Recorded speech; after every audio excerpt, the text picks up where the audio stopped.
3 quick tips on how to use your dark side. Like Yuuichi Katagiri, intimidation. Using your dark side to frighten people can be very useful because it can make your target feel emotionally weak and fragile. This will allow you to control them more or just make them suffer more psychologically. You must understand that the psychology of intimidation involves having power over another person, so it all comes down to the person sensing you're more powerful than they are. Power doesn't come from saying that you are powerful, it comes from showing it. So you must demonstrate this through your body language and tone of voice, while also having extreme amounts of confidence. This will show your target that you are in control. Don't be afraid to appear deranged, psychopathic, or sadistic. This dark aura will help you instill even more fear. You can also use social situations to make your target feel more intimidated. For example, you could humiliate and shame your target in front of other people, causing your target to feel weaker than everyone else. In the case of Yuuichi, he exposes Tenji's scheme, making him feel socially exposed in front of his friends. He also brings out his dark side to intimidate Tenji even more. Another example is when Yuuichi intimidates Kuroki. He does this by threatening to cut off his fingers in a sadistic manner. Yuuichi also gives him a bit of hope, saying that one of his friends could take his place and only lose one finger. But Kuroki soon starts feeling distressed again when he realizes that nobody is going to help him, effectively intimidating him very well.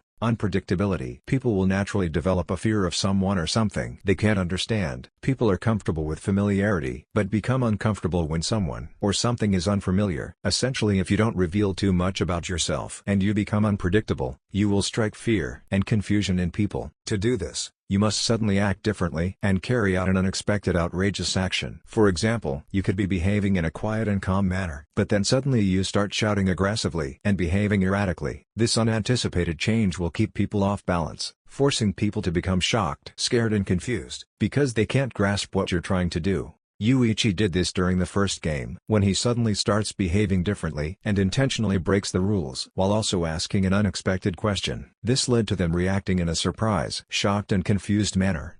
Evil persona. Having an image for being evil and malicious can be useful in certain situations. It can be used to keep people at a distance, draw attention away from something, or create hatred towards you. So be sure to put on a wicked and unpleasant behavior for your targets. You can be rude, threatening, disrespectful, inhumane, ruthless or sadistic. Whatever you choose to do, make it unpleasant enough to make people develop hatred or become fearful of bad consequences. This will allow you to push them into taking certain actions. In the case of Yuuichi, he intentionally makes himself appear as a cruel, unkind and dreadful person. He treats Maria unpleasantly in order to make the opponent's group hate him even more. One of the opponents cares for Maria's well-being and switches sides out of anger, trying to protect Maria. However, the target did not realize that it was an acting scheme designed to manipulate him. Yuuichi also uses his sinister personality again during the phone call, threatening to break his friend's finger, which caused major panic and stress, resulting in Yuuichi manipulating him into taking a specific action. Thanks for watching VevenSeven.